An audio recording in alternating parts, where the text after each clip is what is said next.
रहीम अस्सलाम वालेकुम पाकिस्तान। मेरे तमाम देखने वालों को और मेरे तमाम सुनने वालों को एक बार फिर मेरी जानिब से Qaiser Ejaz Chattha secretary general Pakistan youth assembly chairman Asian youth federation का सलाम और उम्मीद करता हूँ आप सब ठीक ठाक होंगे और दुआ करता हूँ अल्लाह ताला से कि यार मेरे रब आप सब का रमज़ान बहुत अच्छे से गुजर रहा हो और आप रहमतों और बरकतों की सातों को लूट रहे हों।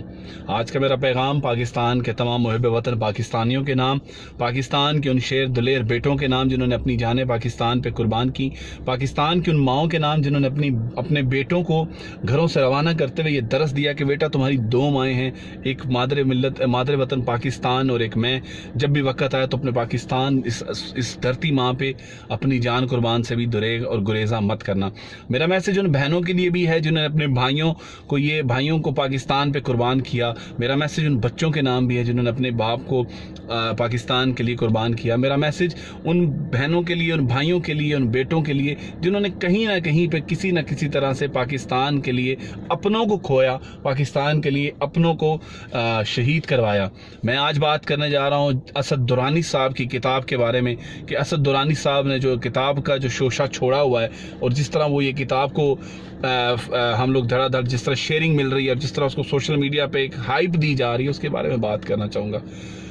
हमेशा जब भी कोई चीज़ या कोई भी वाक़या रूनुमा होता है तो उसके फैक्ट्स देखे जाते हैं कि उसके बैकग्राउंड में क्या था, उसको क्यों किया जा रहा है, ये क्यों हाइप की जा रही है और ये एक जो बनाई जा रही है एक पूरी तरह एक प्रोपोगेंडा और एक प्लान किया गया है, इसको क्यों किया जा रहा है। ये सारी चीज़ें देखने के लिए आपको कुछ पस मंज़र में जाना चाहिए।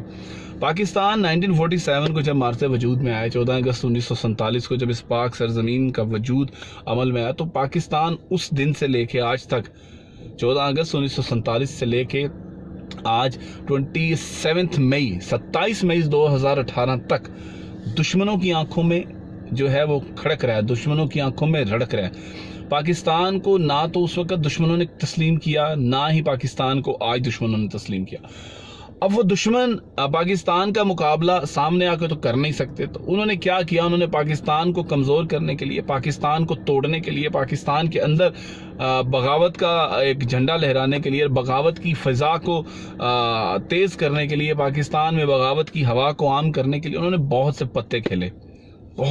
खेले। पाकिस्तान की तारीख को उठा के देखें तो आपको पाकिस्तान में वो पत्ते बहुत से मिलेंगे। कभी अल्ताफ़ हुसैन की शक्ल में पाकिस्तान मुर्दाबाद का नारा लगाने वाले पत्ते, कभी महमूद खान अचकज़ई की सूरत में पार्लियामेंट में खड़े होकर पाकिस्तान की अफवाज के खिलाफ बकवास करने वाले पत्ते, कभी ख्वाजा आसिफ जैसे इंसान और ख्वाजा आसिफ जैसे जलील जो पाकिस्तान की अफवाज के और जर्नल्स के बारे में बात करें, कभी इमरान खान जैसे पत्ते कि जिन्होंने पाकिस्तान की अफवाज के बारे में कहा कि बहुत ज़्यादा बजट खा जाते हैं, और कभी आपके सामने जिस तरह नवाज शरीफ साहब ने बकवास की कि हम लोग जो हैं पाकिस्तान की जितनी भी कारगिल में जो हमारे साथ नवाज शरीफ साहब ने कारनामा किया, और उसके बाद वक्तन ये पत्ते हमारे साथ जो मुखालिफ कुव्वतें हैं जो पाकिस्तान के अगेंस्ट है वो खेलती रहीं कि पाकिस्तान को कहीं पे ख़त्म किया जा सके, पाकिस्तान को कहीं कमज़ोर किया जा सके। अगर उनके ये पत्ते नहीं चले, कहीं पे अगर उनके ये पत्ते नहीं चले तो उन्होंने फिर ज़ुबान के पत्ते खेलने शुरू कर लिए। उन्होंने फिर कभी ज़ुबान पे तकसीम करने के लिए पत्ता खेला, कभी फ़िरका वारियत में तकसीम करने के लिए पत्ता खेला, कभी उन्होंने हमें मुख्तलिफ धड़ों में तकसीम करने के लिए पत्ता खेला, कभी उन्होंने हमें सियासी शब्दाबाजों की शब्दाबाजियाँ दिखाने के लिए पत्ते खेले। आप इस किताब का रिलीज़ होना, इस किताब का पब्लिश्ड होना और इस किताब को आज इन डेट्स में आना, ये क्या चीज़ें आप इन कड़ियों को अगर मिलाएंगे तो आपको पता चलेगा कि ये कड़ियाँ एकदम से कड़ियाँ नहीं मिलाएंगी, ये पूरा प्लान है, ये पूरा प्लान कड़ियाँ मिलाई जा रही हैं। और इस पूरी कड़ियाँ मिलाने का मकसद सिर्फ एक ही है कि पाकिस्तान को कमज़ोर करना, पाकिस्तान को तोड़ना, पाकिस्तान के अंदर पाकिस्तान की आवाम के दिलों में पाकिस्तान की अफवाज की और पाकिस्तान की एजेंसीज के खिलाफ नफरत पैदा करना। सिर्फ यही एक एजेंडा है इन कड़ियों को मिलाकर पाकिस्तान के खिलाफ किसी न किसी फोरम पे लेकर जाने का। आप देखें कि पाकिस्तान में अल्ताफ़ हुसैन पाकिस्तान मुर्दाबाद का नारा मारता है तो मुत्तहिदा कौमी मूवमेंट दो टुकड़े हो जाती है, ठीक है। पाकिस्तान में जब अगर किसी को कोई बात नहीं मिलती, महमूद खान अचकज़ई साहब जो पार्लियामेंट में फ्लोर ऑफ हाउस खड़े होकर पाकिस्तान की एजेंसीज और अफवाज के खिलाफ बकवास अपनी ज़ुबानें खोलते हैं, अगर उससे भी वो पत्ता भी कामयाब नहीं हुआ तो इन्होंने फिर मंजूर पश्तीन का पत्ता खेला। अब जब उन्होंने देखा कि यार हमारी पाकिस्तान की जो अवाम है वो अफवाज से मोहब्बत कम नहीं कर रही, ये अफवाज पाकिस्तान की अवाम अपनी अफवाज को अपना मान मानती है, ये पाकिस्तानी अवाम पाकिस्तान की फ़ौज को अपना मान समझती है, अपनी शान समझती है, पाकिस्तान की एजेंसीज़ को फ़ख्र से कहती है कि ये हमारी एजेंसीज़ हैं, और इन्हें फ़ख्र से बताती है कि पाकिस्तान की एजेंसीज़ दुनिया की बेस्ट एजेंसीज़ हैं, हमें फ़ख्र है कि पाकिस्तान के पास ISI दुनिया की बेस्ट एजेंसी है। तो मुखालिफ कुव्वतों ने और पाकिस्तान की एंटी जितनी फोर्सेस हैं उन्होंने यही सोचा कि अब पाकिस्तान को अगर तोड़ना है तो हम जुबान से भी नहीं तोड़ सके, हम इनको गिरोहबंदी से नहीं तोड़ सके, हम इनको फिरका वारियत से नहीं तोड़ सके, हम इन्हें मंजूर पश्तीन की सूरत में, महमूद खान अचकज़ई की सूरत में, हम इन्हें अल्ताफ़ हुसैन की सूरत में, हम इन्हें कभी महाजर की सूरत में, हम इन्हें कभी पख्तून की सियासत की सूरत में और कभी सराइकी की सियासत की सूरत में नहीं तोड़ सके। तो जिस डिपार्टमेंट से या जिस चीज़ से ये बहुत ज़्यादा प्यार करते हैं, उस चीज़ के और उस डिपार्टमेंट के अगेंस्ट कुछ किया जाए, उस डिपार्टमेंट के बारे में इनके सामने कुछ ऐसी चीज़ें लाई जाए कि ये इस डिपार्टमेंट से नफरत करें, तब ये जब नफरत करेंगे तो ऑटोमेटिकली हमारे लिए रास्ता आसान होगा और हम पाकिस्तान को आराम से तोड़ देंगे। तब ही ये सारी चीज़ें की गई। क्या हम बच्चे हैं? आज मंजूर पश्तीन का आप नाम, कहाँ मंजूर पश्तीन की आज कोई मंजूर पश्तीन की बात नहीं हो रही। वो एक चैप्टर था, वो पत्ता था, वो नहीं कामयाब हुआ, उसमें उन्होंने नाकामी देखी, तो अब उन्होंने असद दुरानी का पत्ता खेला है। अच्छा, एक और चीज़ बड़ी इंटरेस्टिंग इस पूरे फैक्ट में, इस पूरी गेम में जो मुझे लग रही है कि मैंने देखा है कि जी अभी ये बुक रिलीज़ हुई है, और बुक रिलीज़ हुई है और देखें, अच्छा बुक की कीमत अभी पूरी नहीं हुई और बुक जो है पब्लिश्ड होते ही सोशल मीडिया पे इस तरह वायरल हुई है, धड़ाधड़ जो है ना शेयर हो रही है और PDF फॉर्मेट में जो है जनाब चल रही है। और हमें तो बड़ी हैरानी होती है और बड़ा मैं सोचता हूँ कभी कभार, एक बुक जो मुझे चौधरी शुजाअत हुसैन साहब ने आज से कुछ अर्सा पहले लिखी है, उस बुक का भी किसी ने जिक्र नहीं किया, उस बुक के बारे में कोई बात ही नहीं हुई। अच्छा, बड़ी एक और अहम चीज़ जो मैं अब सब दोस्तों के सामने कहना चाहूंगा कि जॉन एंडर की लिखी हुई लीडरशिप ऑफ मोहम्मद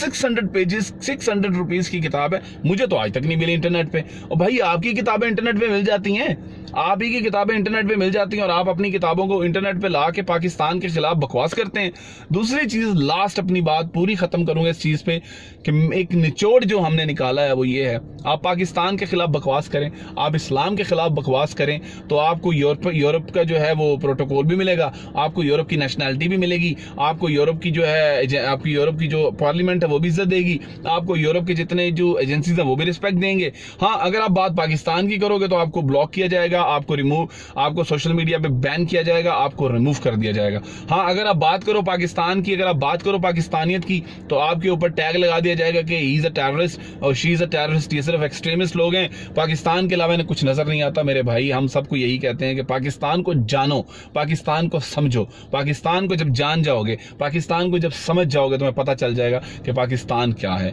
हम लोग पाकिस्तान को सिर्फ इसलिए नहीं मानते कि ये हमारा मुल्क है, हम पाकिस्तान को इसलिए मानते हैं कि पाकिस्तान इस वक्त पूरी रूह ज़मीन पे वाहिद एक ऐसा मुल्क है जो इस्लाम के नाम पे बना है, जिसका वजूद ला इलाहा इल्लल्लाह मुहम्मद रसूलुल्लाह पे है। तो वो मुल्क जो ला इलाहा इल्लल्लाह मुहम्मद रसूलुल्लाह पे बनाया जाए, हम उस मुल्क की हिफाजत करना भी जानते हैं, हम उस मुल्क की अफवाज के शाना बशाना चलना भी जानते हैं, और हम उस मुल्क के एजेंसीज के बाजुओं के साथ बाजू मिला के, कंधे से कंधा मिला के चलना भी जानते हैं। असद दुरानी का कल 28 मई को चीफ GHQ में इनको बुला लिया गया। और जनाब आप ये परेशान ना हो, जितने भी पाकिस्तान के मुहिब वतन बेटे हैं, मुहिब वतन पाकिस्तान, ये परेशान ना हो। असद दुरानी अपनी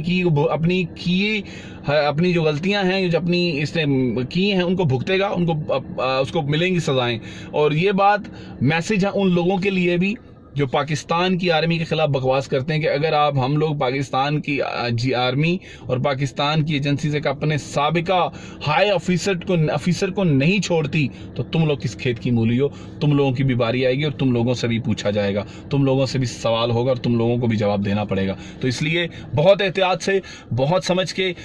जब भी किसी से बात करें, पाकिस्तान की बात करें, जब भी किसी को पैगाम दें, पाकिस्तान का पैगाम दें, जब भी किसी के सामने लेकर जाएं, पाकिस्तान को लेकर जाएं, क्योंकि पाकिस्तान है तो हम हैं, पाकिस्तान से हमारी शनाख्त है, पाकिस्तान से हमारी पहचान है, पाकिस्तान से हमारी शान है और पाकिस्तान से हमारी आन है। तमाम सुनने वालों को, देखने वालों को मेरा बहुत सलाम। जहां रहें खुश रहें, खुशियां बांटें, खुशियों के साथ जीना सीखें, गम के साथ जीना कुछ जीना नहीं होता। इस पैगाम को जरूर शेयर कीजिएगा और उन दुश्मनों के नाम भी ये पैगाम जरूर जाना चाहिए जो पाकिस्तान को तोड़ने के लिए हर वक्त जो है प्लानिंग करते रहते हैं, क्योंकि पाकिस्तान एक इबादत है, पाकिस्तान हमारा एक नशा है। पाकिस्तान जिंदाबाद, पाकिस्तान पाइंदाबाद।